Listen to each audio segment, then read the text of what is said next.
let's talk about money. We talk about money because money is the biggest.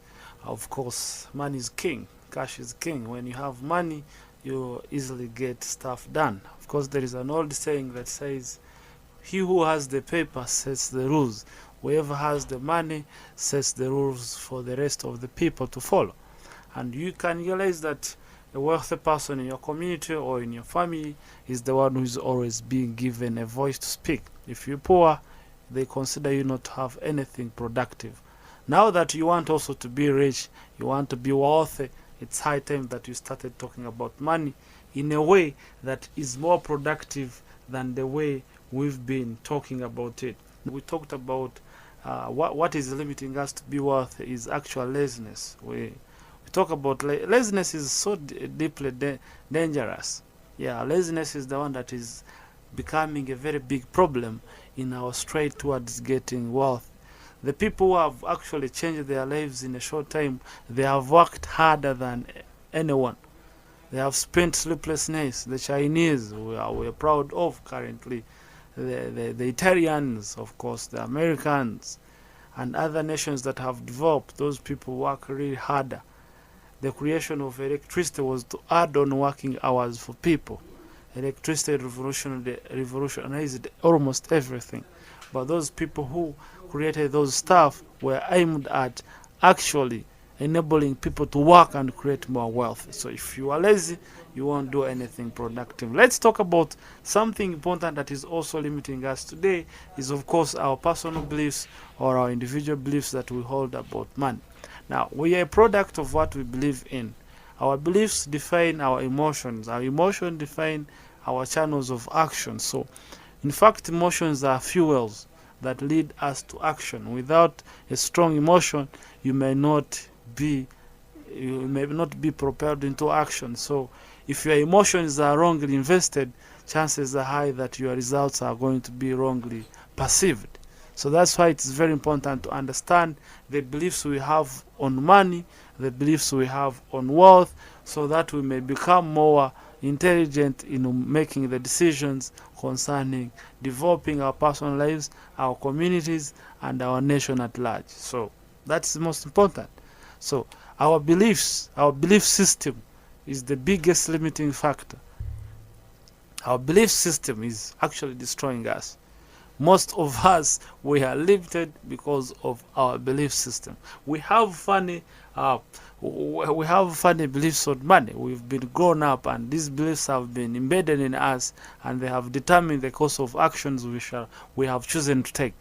One, we believe that being rich or being wealthy is a consequence of luck. It is just as a result of luck. We think people become poor by fate. Yes, you may be produced in a poor country, but it doesn't necessarily mean that you're going to be poor.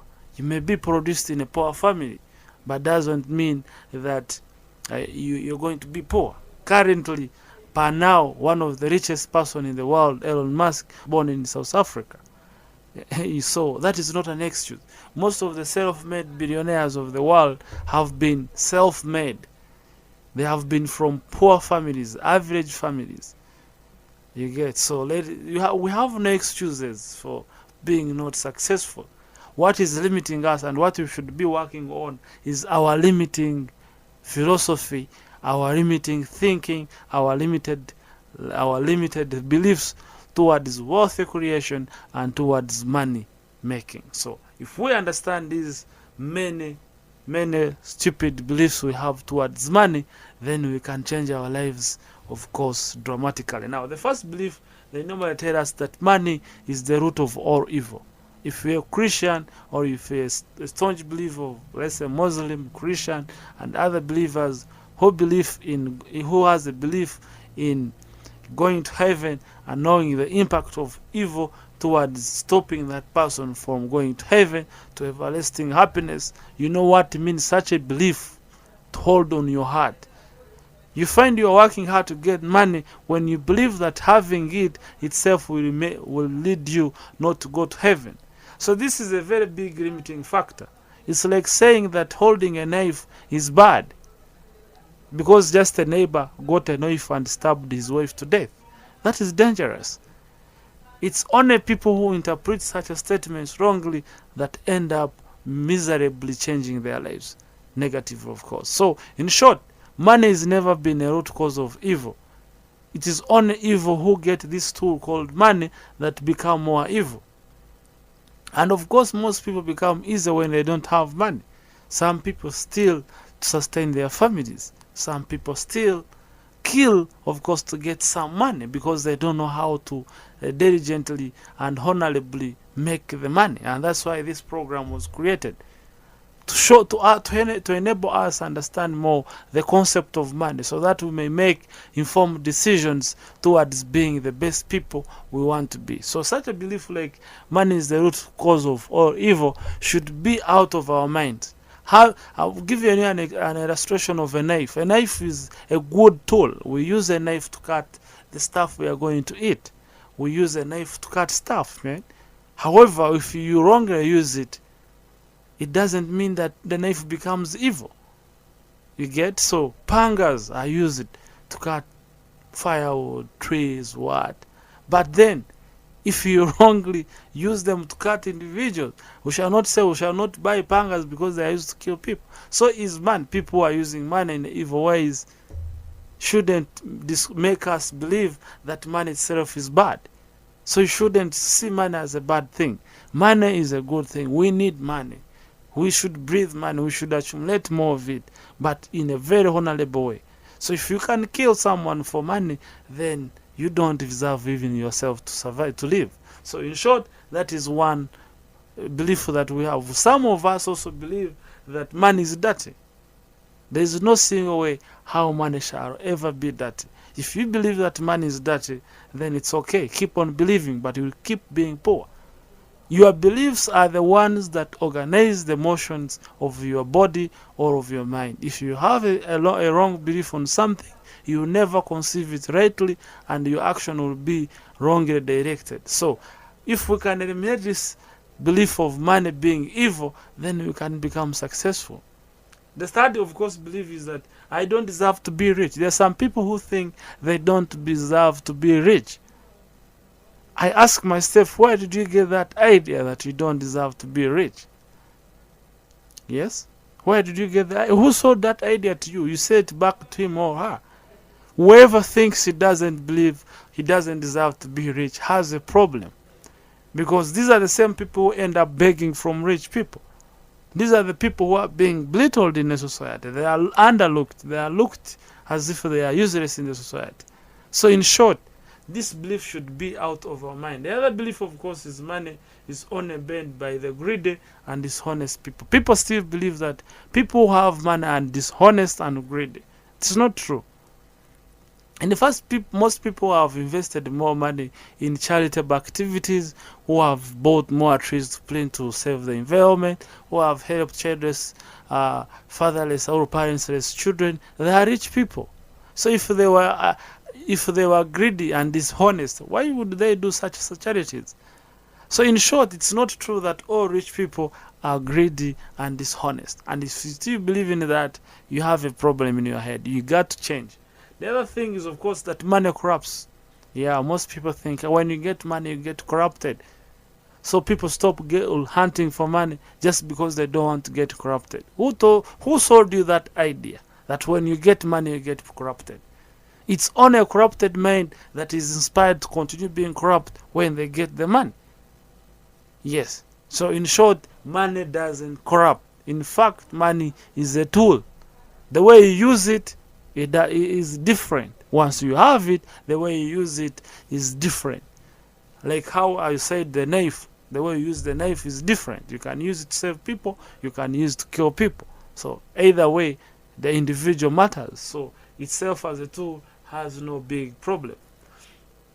Some people say that you should never brag about money, never say how much you earn, you are worth or paid for something, unless it is a bargain, that you shouldn't be bragging about money. Now, if you are not bragging about having the money, now will you be bragging about having not the money? Because the more you condition your brain to say that you don't have the money, when you even in fact have the money, It's the more you get subconsciously, or you condition your subconscious to believe that you deserve to be poor, and the next move you'll find yourself even the little you have has gone away. So in short, be happy, be okay with how much you earn. It is yours. You have worked hard for it. That is the value you have in the market.